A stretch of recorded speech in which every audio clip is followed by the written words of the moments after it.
کہا جاتا ہے کہ اس وقت موجود بنی اسرائیل کے جتنے بھی لوگ تھے جو کہ صحرائے طیہ میں بھٹکائے گئے، وہ سب کے سب 40 سال میں اسی صحرا میں فوت ہو گئے۔ ان کی اولادوں کو ہی اس صحرا سے نکلنا نصیب ہوا۔ صرف حضرت یوشع علیہ السلام اور حضرت لب ان میں زندہ رہے۔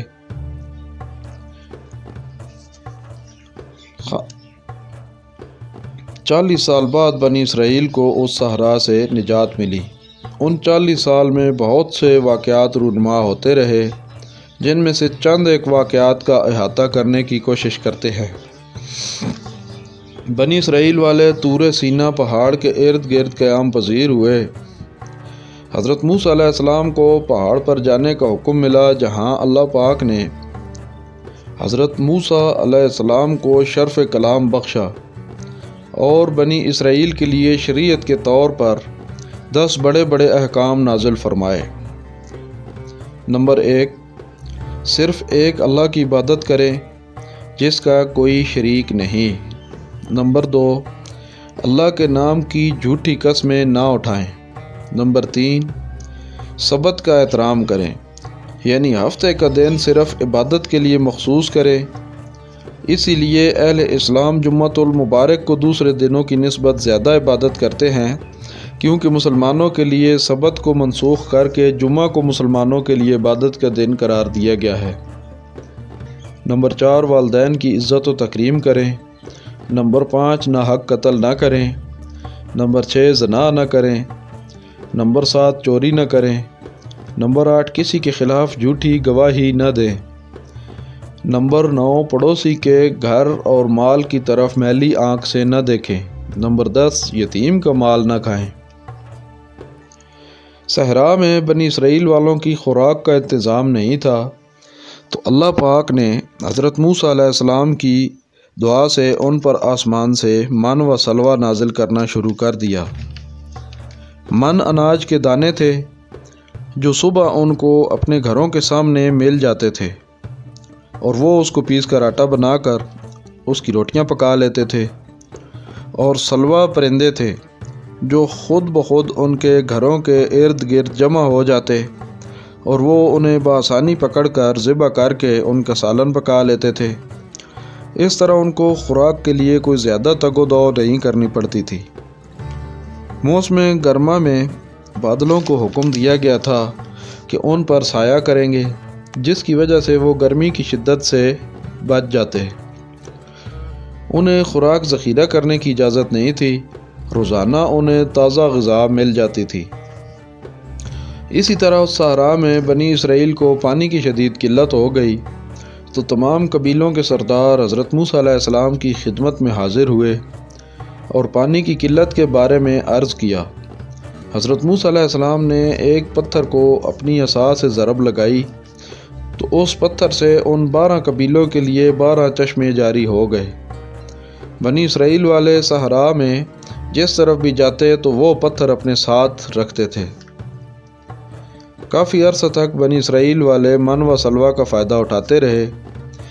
پھر ان میں سے اکثر نادان لوگوں نے حضرت موسیٰ علیہ السلام سے یہ مطالبہ شروع کر دیا کہ وہ من و سلوہ کھا کھا کر تنگ آ گئے ہیں، من و سلوہ کی بجائے ہمیں ساگ، گندم، دال، پیاز، مولی وغیرہ عطا کیے جائیں جو کہ زمین سے اگتے ہیں۔ حضرت موسیٰ علیہ السلام نے ان کو ڈانٹا اور سمجھایا کہ ظالموں کیا مطالبہ کر رہے ہو، میں جانتا ہوں کہ تم لوگ ان چیزوں کے حصول کے لیے مشقت میں پڑ جاؤ گے۔ حضرت موسیٰ علیہ السلام کو وحی کے ذریعے حکم دیا گیا کہ 40 دن کے لیے کوہ طور پر آ جائیں۔ حضرت موسیٰ علیہ السلام نے حضرت ہارون علیہ السلام کو بنی اسرائیل کی قیادت سپرد کی اور کوہ طور پر تشریف لے گئے اور عبادت میں مشغول ہو گئے۔ حضرت ہارون علیہ السلام کو نبوت بھی عطا کی گئی تھی، اور بنی اسرائیل میں ان کی قدر و منزلت بھی بہت تھی۔ بنی اسرائیل میں ایک سامری نامی شخص تھا، اکثر مورخ اسے جادوگر بھی کہتے ہیں۔ جب بنی اسرائیل سمندر پار کر رہے تھے تو اس شخص نے حضرت جبرائیل علیہ السلام کی زیارت کی اور ان کے گھوڑے کے قدموں کے نشان کی جگہ سے مٹی اٹھا لی اور اپنے پاس محفوظ کر لی۔ جب حضرت موسیٰ علیہ السلام 40 روز کے لیے کوہ طور پر تشریف لے گئے تو سامری نامی شخص نے ان لوگوں سے زیورات طلب کیے اور زیورات کو پگھلا کر ایک بچڑا اس طرز پر بنایا کہ اس میں وہ مٹی جو حضرت جبرائیل علیہ السلام کی سواری کے پاؤں کے نشان والی جگہ سے اٹھائی ہوئی تھی اس کے بیچ میں رکھ دی، اور اس میں سے جب ہوا گزرتی تھی تو اس میں سے ایسی آواز آتی تھی جیسے گائے ڈگارتی ہے۔ سامری اور اس کے چیلوں نے ان لوگوں میں پروپیگنڈا کیا کہ نعوذ باللہ من ذالک، حضرت موسیٰ علیہ السلام خدا کو یہیں بھول گئے ہیں اور خود اس کی تلاش میں پتہ نہیں کہاں چلے گئے ہیں۔ ان میں سے اکثر لوگ اس پروپیگنڈا کا شکار ہو گئے اور اس بچڑے کو خدا سمجھ کر اس کی پوجا کرنے لگے۔ حضرت ہارون علیہ السلام نے ان لوگوں کو بہت سمجھایا، کافی سمجھانے کی کوشش کرتے رہے، لیکن وہ اس بات کو سمجھ نہیں رہے تھے اور بچڑے میں سے آنے والی آواز سے اس قدر متاثر ہو گئے تھے کہ توہم پرستی کا شکار ہو گئے۔ وہ لوگ بچڑے کی پوجا اس طرح کرتے تھے کہ اس کے ارد گرد جمع ہو کر سیٹیاں اور تالیاں بجاتے تھے۔ حضرت موسیٰ علیہ السلام 40 روز تک روزے بھی رکھتے رہے اور عبادت میں بھی مشغول رہے۔ اس کے بعد اللہ پاک نے حضرت موسیٰ علیہ السلام سے کلام فرمائی تو حضرت موسیٰ علیہ السلام نے اللہ پاک سے عرض کی، اے میرے رب، مجھے دیکھنے کی قوت دے تاکہ میں تیری طرف دیکھ سکوں۔ اللہ پاک نے ارشاد فرمایا کہ آپ مجھے نہیں دیکھ سکو گے۔ جب حضرت موسیٰ علیہ السلام نے زیادہ اصرار کیا تو اللہ پاک نے ارشاد فرمایا کہ اس پہاڑ کی طرف دیکھو، اگر یہ ٹھہرا رہا اپنی جگہ پر تو تم بھی مجھے دیکھ سکو گے۔ پھر جب اللہ پاک نے اپنے نور کی ہلکی سی تجلی ڈالی تو پہاڑ اس تجلی کی تاب نہ لا سکا اور پاش پاش ہو گیا اور حضرت موسیٰ علیہ السلام بے ہوش ہو گئے۔ پھر جب حضرت موسیٰ علیہ السلام کو ہوش آیا تو عرض کی، پاک ہے تو، میں توبہ کرتا ہوں تیری جناب میں اور میں ایمان والا ہوں۔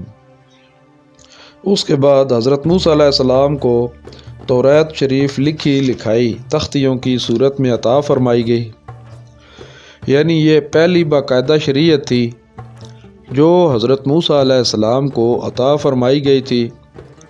ان تختیوں میں حلال حرام کی تخصیص کر دی گئی تھی اور گناہوں سے بچنے کے لیے نصیحتیں بھی کی گئی تھی۔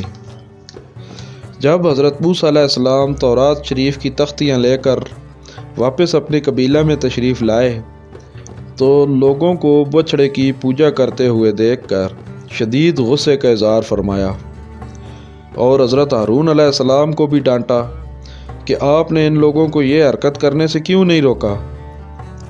حضرت ہارون علیہ السلام نے اپنی بے بسی کے بارے میں بتایا کہ یہ لوگ میری بات ماننے کو تیار ہی نہیں تھے۔ حضرت ہارون علیہ السلام نے بتایا کہ یہ سب سامری کی شرارت ہے۔ تو حضرت موسیٰ علیہ السلام نے سامری کو بلایا اور اس سے پوچھا تو اس نے بتایا کہ جب تمام لوگ سمندر میں بنے ہوئے راستوں سے سمندر پار کر رہے تھے تو میں نے حضرت جبرائیل علیہ السلام کو گھوڑے پر سوار دیکھا کہ ان کی سواری کا قدم جس مقام پر بھی پڑتا ہے وہ جگہ شاداب و زرخیز ہو جاتی ہے۔ اس لیے میں نے حیران ہو کر گھوڑے کے قدموں کی مٹی اٹھا لی اور جب میں نے سونے کا بچڑا بنایا اور اس میں یہ مٹی ڈالی تو اس میں اعجاز نمائی آ گئی۔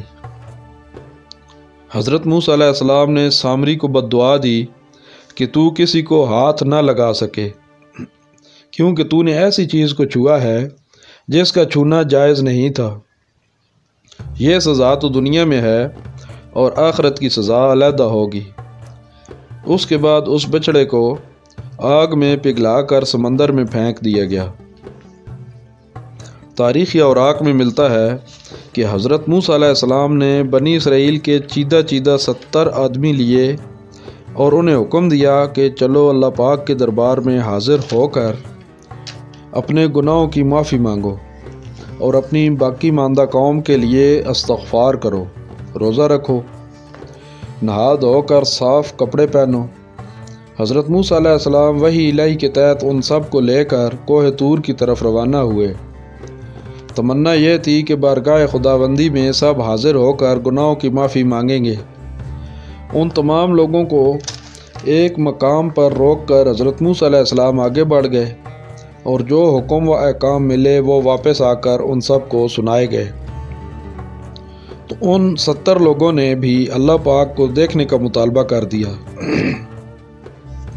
اس مطالبے پر وہاں زلزلے آ گئے اور بجلی کڑکنے لگی اور مارے دہشت کے ان سب کی روح جسم سے الگ ہو گئی۔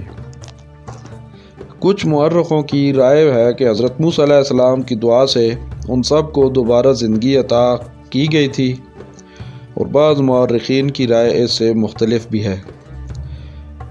ابھی تک کافی واقعات بیان کرنے باقی ہیں جو کہ انشاءاللہ اگلی ویڈیو میں بیان کیے جائیں گے۔ اگلی ویڈیو میں خاص طور پر بنی اسرائیل کا گائے کی قربانی کا واقعہ اور حضرت موسیٰ علیہ السلام کی حضرت خضر علیہ السلام سے ملاقات کے واقعات بیان کیے جائیں گے۔ اگر آپ نے اب تک یہ چینل سبسکرائب نہیں کیا تو چینل کو سبسکرائب کر کے بیل آئیکن کا بٹن دبا دیں تاکہ آپ کو آنے والی ویڈیوز بھی بر وقت ملتی رہیں، اور کمنٹ میں اپنی قیمتی رائے کا اظہار ضرور کیا کریں۔ اپنا خیال رکھیے گا۔ اللہ حافظ۔